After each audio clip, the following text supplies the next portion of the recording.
Assalamualaikum warahmatullahi wabarakatuh. Perkenalkan, saya Nera Anayanti dengan NIM C1C021014 dari kelas R9 Akuntansi. Baiklah, di sini saya akan menjelaskan materi tentang aspek keperilakuan pada perencanaan laba dan penganggaran dengan dosen pengampu, Bapak Dr. Wirmi Eka Putra, SEMSI. Baik, untuk materi pertama yaitu hubungan anggaran dengan akuntansi. Anggaran dan akuntansi memiliki kaitan yang erat, di mana akuntansi menyajikan data historis yang sangat bermanfaat untuk mengadakan estimasi yang akan dituangkan dalam anggaran, yang mana nantinya akan dijadikan sebagai pedoman kerja di waktu yang akan datang. Dengan demikian, akuntansi sangat bermanfaat di dalam penyusunan anggaran. Materi kedua yaitu berbagai fungsi dari perencanaan laba dan anggaran. Anggaran merupakan perencanaan manajerial untuk tindakan yang dinyatakan dalam istilah-istilah keuangan. Anggaran merupakan rencana laba jangka pendek yang komprehensif yang membuat tujuan dan target manajemen dilaksanakan. Anggaran juga merupakan alat manajerial yang memastikan pencapaian organisasional dan memberikan pedoman yang rinci untuk operasi harian. Nah, berikut beberapa fungsi dari anggaran. Yang pertama, anggaran merupakan hasil akhir dari proses perencanaan perusahaan. Sebagai hasil negosiasi antara anggota organisasi yang dominan, anggaran mencerminkan konsensus organisasional mengenai tujuan operasi untuk masa depan. Yang kedua, anggaran merupakan cetak biru perusahaan untuk bertindak, yang mencerminkan prioritas manajemen dalam alokasi sumber daya organisasi. Anggaran menunjukkan bagaimana beragam subunit organisasi harus bekerja untuk mencapai tujuan perusahaan secara keseluruhan. Yang ketiga, anggaran bertindak sebagai suatu alat komunikasi internal yang menghubungkan beragam departemen atau divisi organisasi antara yang satu dengan yang lainnya dan dengan manajemen puncak. Arus informasi dari departemen ke departemen berfungsi untuk mengkoordinasikan dan memfasilitasi aktivitas organisasi secara keseluruhan.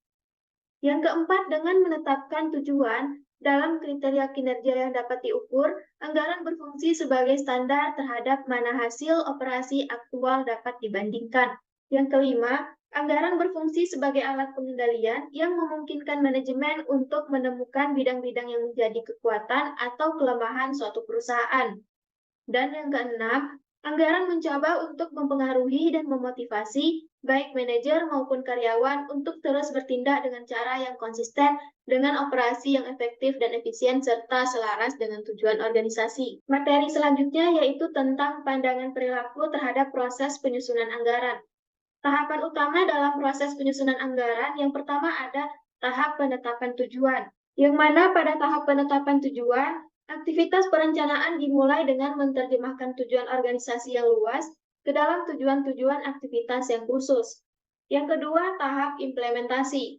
Pada tahap implementasi, rencana formal tersebut digunakan untuk mengkomunikasikan tujuan dan strategi organisasi, serta untuk memotivasi orang secara positif dalam organisasi.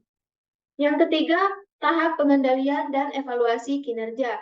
Setelah anggaran diimplementasikan, maka anggaran tersebut berfungsi sebagai elemen kunci dalam sistem pengendalian. Anggaran menjadi tolak ukur terhadap mana kinerja aktual dibandingkan dengan berfungsi sebagai suatu dasar untuk melakukan manajemen berdasarkan pengecualian.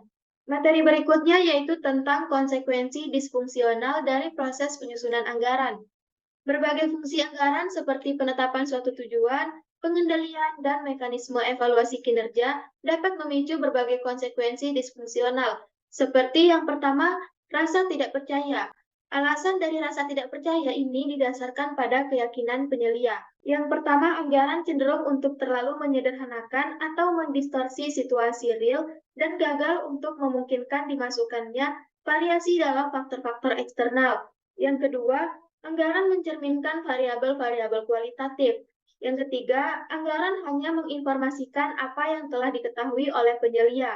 Yang keempat, anggaran seringkali digunakan untuk memanipulasi penyelia sehingga ukuran kinerja yang diindikasikan dicurigai.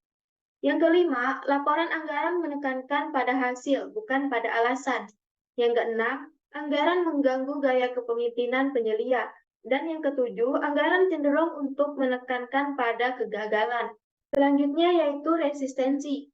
Alasan dari resistensi anggaran yaitu bahwa proses anggaran memerlukan waktu dan perhatian yang besar.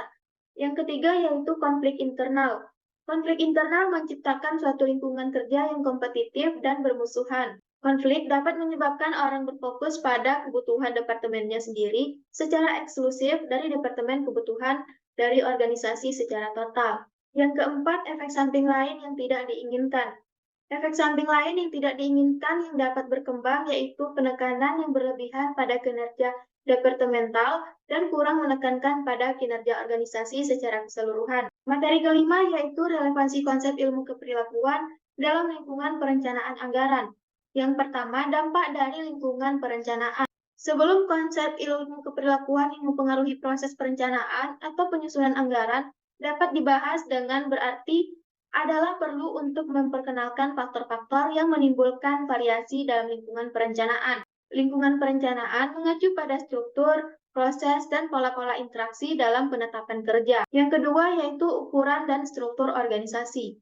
Ukuran dan struktur organisasi mempengaruhi perilaku manusia dan pola interaksi dalam tahap penetapan tujuan, implementasi, dan pengendalian, serta evaluasi terhadap proses perencanaan. Yang ketiga yaitu gaya kepemimpinan.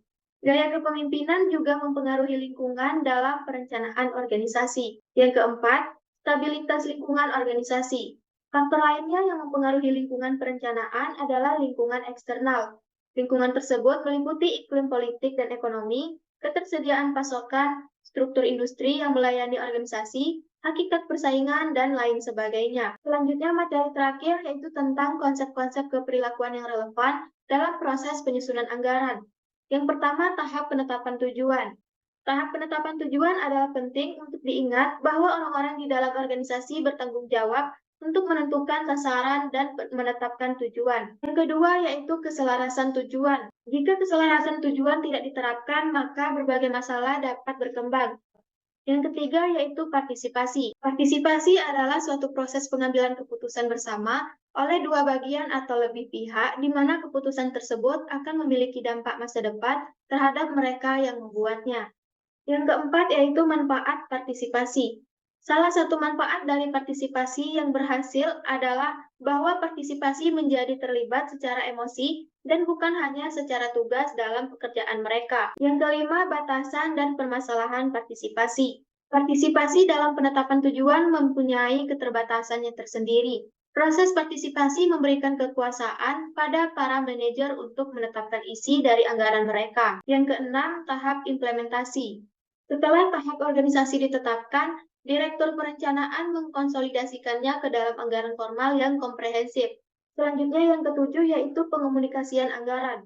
Sasaran tersebut dapat dikomunikasikan dengan sangat efektif jika dijelaskan secara pribadi dan dilengkapi dengan pedoman tertulis atau diskusi tindak lanjut informal dengan subbagian. Yang kedelapan yaitu kerjasama dan koordinasi. Implementasi anggaran yang berhasil membutuhkan kerjasama dari orang-orang dengan beraneka ragam keterampilan dan bakat. Setiap dimensi dari rencana tersebut harus dijelaskan dengan sangat hati-hati kepada mereka yang bertanggung jawab untuk mengambil tindakan guna mengembangkan dalam diri mereka suatu perasaan akan keterlibatan.